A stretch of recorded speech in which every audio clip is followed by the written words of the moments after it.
Hello everyone. जो हमारा last lecture था उसमें जो है हम लोगों ने डिस्कस किया था जो चैप्टर इलेक्ट्रिसिटी है, राइट, क्लास 10th का, उसको हम डिस्कस कर रहे थे। जिसमें जो है मैंने आपको बताया था कि जो हमारा सबसे पहले इलेक्ट्रिक करंट जो है जिसको हम आई से डिनोट करते हैं उसका क्या फॉर्मूला होता है।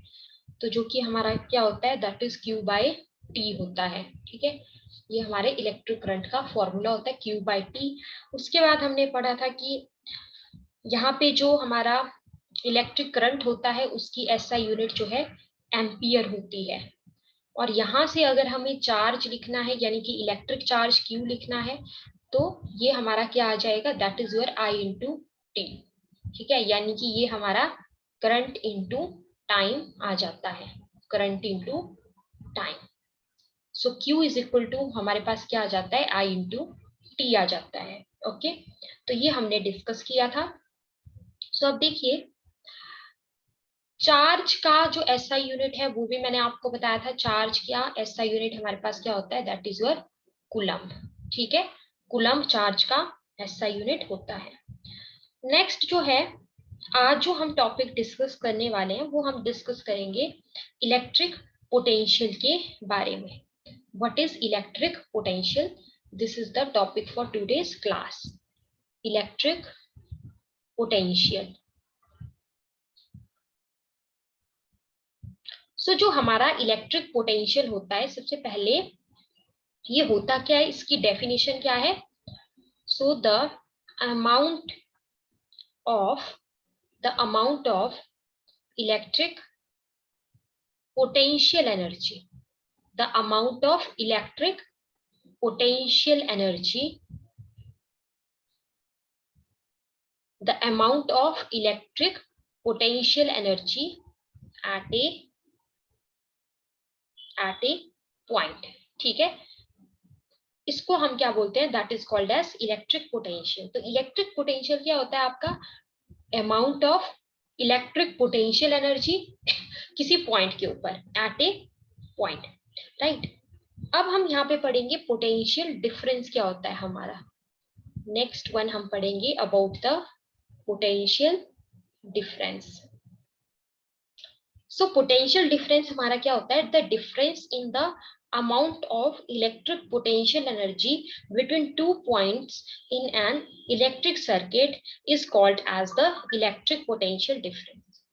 यानी कि जैसे कि नाम से ही पता लग रहा है कि ये एक क्या है, डिफरेंस है, किसमें, इन the amount of electric potential energy between 2 points in A electric circuit, है ना। जैसे ये इलेक्ट्रिक सर्किट है, इसमें 2 पॉइंट्स हैं, ठीक है, तो उनके बीच में जो डिफरेंस होगा, है ना, डिफरेंस होगा किस चीज में, between the, in the amount of the electric potential energy, उसको हम बोलते हैं, that is called as the potential difference. तो डेफिनेशन आप कैसे बोलेंगे इसकी, द डिफरेंस, पोटेंशियल डिफरेंस क्या होता है, the difference in the difference in the amount of, in the amount of electric potential energy, the difference in the amount of electric potential energy किसके बीच में, between 2 points, between 2 points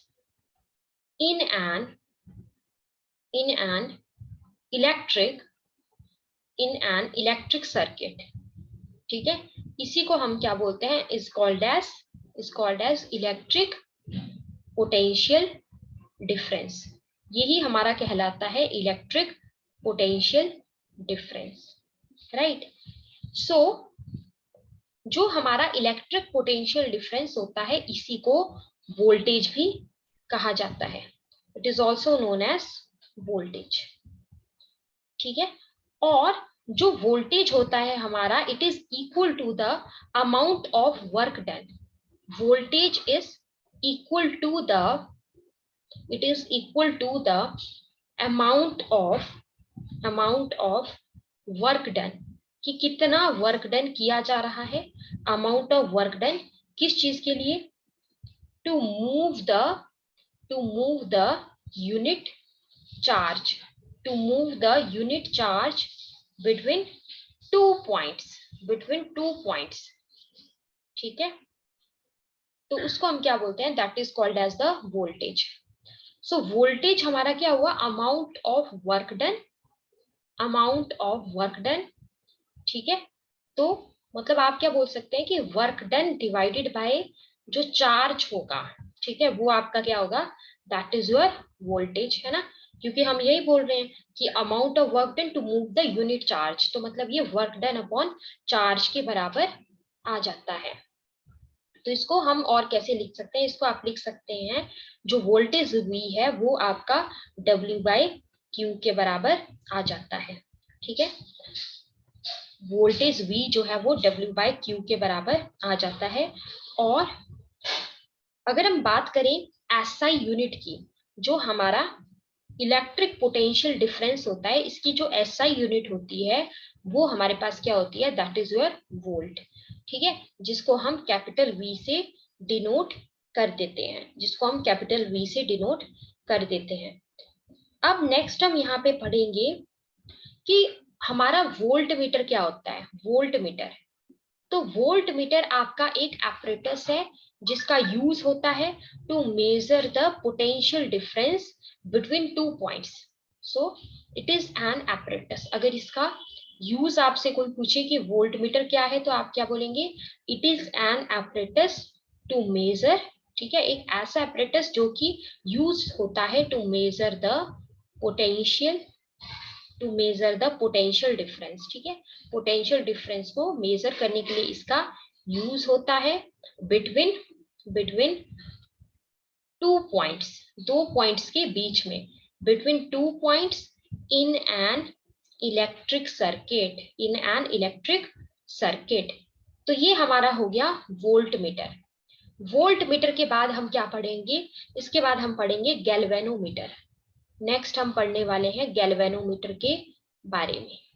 तो जो हमारा galvanometer होता है, ये एक डिवाइस है जिसका यूज होता है टू डिटेक्ट करंट।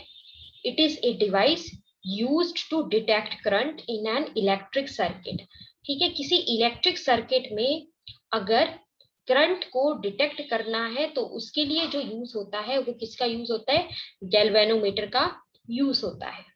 नेक्स्ट हम पढ़ेंगे ओम्स लॉ के बारे में, इसके बाद हम पढ़ेंगे ओम्स लॉ के बारे में, ठीक है।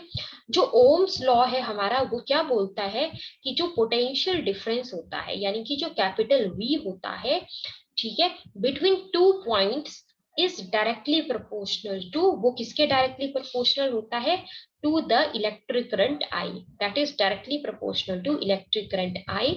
तो यहां से प्रोपोर्शनलिटी का साइन रिमूव करेंगे तो हमारे पास क्या आ जाएगा, V is equal to RI, या फिर इसको हम लिख सकते हैं V is equal to IR। तो ये रिलेशन हमारा बन जाता है ओम्स लॉ के अकॉर्डिंग। अब जब आप इसको रीअरेंज करेंगे तो R इज इक्वल टू क्या आ जाएगा आपके पास, V बाय I आ जाएगा, ठीक है। यहाँ पर जो R है वो हम देखिए एज ए कांस्टेंट यूज कर रहे हैं। सो R is constant for the conductor at a given temperature and is called as resistance। ये R जो है हमारा क्या है, this is the resistance here। So ये हमारा ओम्स लॉ कंप्लीट हो गया। इसके बाद जो है थोड़ा सा हम रेजिस्टेंस के बारे में जान लेते हैं कि रेजिस्टेंस को हम कैसे डिफाइन कर सकते हैं। सो रेजिस्टेंस जो है क्या होता है, resistance is the property, it is the property of conductor, किसी भी कंडक्टर की वो प्रॉपर्टी विच रिजिस्ट द, है ना, मतलब कोई ऑब्स्ट्रक्शन है किस चीज के लिए, which resist the flow of electric current through it, ठीक है। जैसे मान लीजिए यहाँ पे हम ले लेते हैं कि हमारे पास कोई कंडक्टर है ना, इस कंडक्टर में से क्या हो रहा है, जो इलेक्ट्रिक करंट है ना, उसका फ्लो हो रहा है, इलेक्ट्रिक करंट इज फ्लोइंग।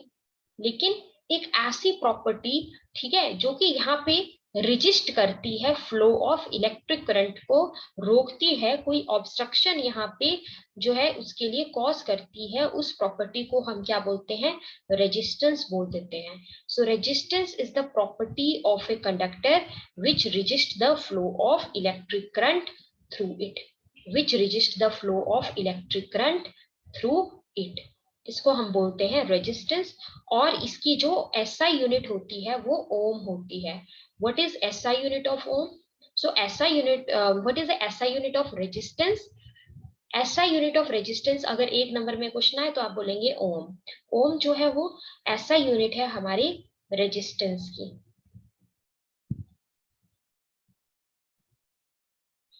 ठीक है, सो रेजिस्टेंस हमारा यहाँ पर कंप्लीट हो गया। सो इसके बाद जो है हम डिस्कस करेंगे यहाँ पे रेजिस्टिविटी के बारे में। Next one is the resistivity.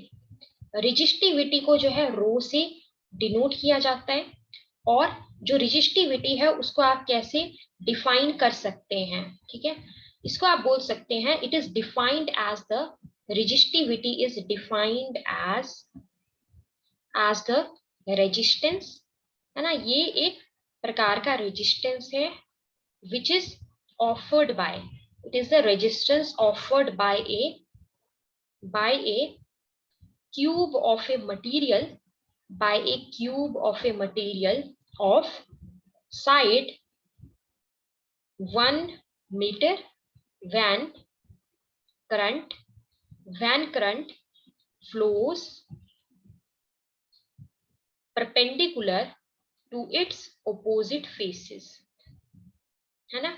मतलब आप जो है रेजिस्टिविटी को कैसे डिफाइन कर सकते हैं, हम बोल सकते हैं कि it is the resistance offered by a cube of a material of side 1 metre, ठीक है, 1 मीटर साइड होगी, और जो करंट है वो फ्लो करेगा perpendicular to its opposite faces, तो इसको हम क्या बोलते हैं, रेजिस्टिविटी। और इसकी एसआई यूनिट क्या होती है, it is ohm metre. Ohm metre इसकी एसआई यूनिट होती है। ठीक है, रेजिस्टिविटी को रो से डिनोट किया जाता है, और ये इक्वल होता है हमारा आर ए बाय एल। ठीक है, आर यहाँ पे क्या हो गया हमारा, आर यहाँ पे रेजिस्टेंस हो गया, ए यहाँ पर एरिया ऑफ क्रॉस सेक्शन हो गया, और एल यहाँ पर लेंथ हो गया, है ना, L is the length here. ठीक है, और इसकी एसआई यूनिट क्या बताई, ओम मीटर, राइट। सो आज के लेक्चर में इतना ही करते हैं, आगे कंटिन्यू करेंगे नेक्स्ट लेक्चर में। Thank you so much.